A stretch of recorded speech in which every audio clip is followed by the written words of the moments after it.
about fiscal responsibility, we now know that the Treasurer got his numbers wrong by $60 billion and 3 million workers.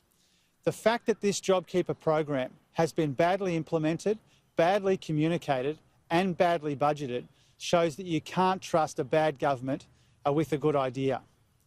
The $60 billion question is, how can we ever believe anything that this Treasurer or this government tells us about the budget or about the economy into the future? How can we believe, after an error of this magnitude, that what Josh Frydenberg and Scott Morrison are telling us about the economy is true? Now, these are very difficult and uncertain times for the entire country. Australians deserve much better than the bumbling incompetence of this hopeless and hapless Treasurer and this government, which has got the JobKeeper program wrong from the very beginning, badly implementing it, badly communicating it and badly budgeting it as well. Now, this is more than an accounting error. It does go to the government's credibility, it does go to incompetence and ineptitude, and it does have implications for people who are already doing it tough enough in the very difficult economic conditions that we find ourselves in.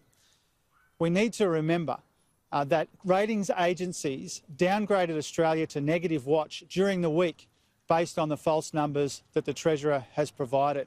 We need to remember that businesses have been taking decisions based on the numbers which Josh Frydenberg provided, which have turned out to be wrong.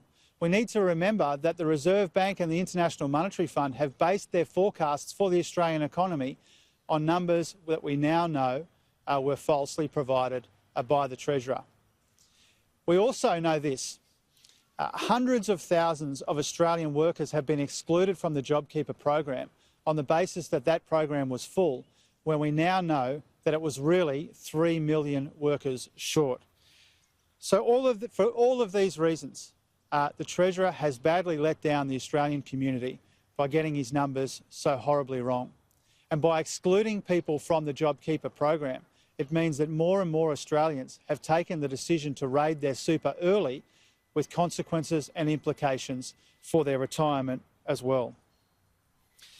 So this kind of incompetence does have implications for the economy, and it does have implications for the future. If the Treasurer and the Prime Minister can stuff something like this up so badly, what else have they stuffed up? You know, what else will we find out about when they try and sneak it out on a Friday afternoon and hope nobody notices? If they can't get this right, how can they possibly get the recovery right in the interests of millions of Australian workers? This is a bumbling and incompetent government who has badly implemented what was a good idea in wage subsidies. This error is the biggest error ever made in a budget by any Australian Treasurer at any point in our history, and Josh Frydenberg needs to take responsibility for that. I've received one question by text message, which I'll read out and then answer. The question is, when did the head of Treasury ring you and how did he explain the error? I took a call from the Treasury Secretary about half an hour before this information was made public yesterday. Clearly, I won't go into the fine details of the conversation that we had, very brief conversation about what has gone on here. My issue is not with the public servants.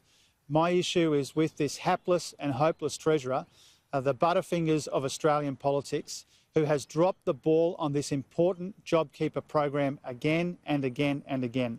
The Treasurer needs to stop hiding behind the public servants, stop blaming the business community, stop trying to grin and spin his way out of this, and he needs to take responsibility for the fact that the biggest error ever made in an Australian budget will always have Josh Frydenberg's name on it.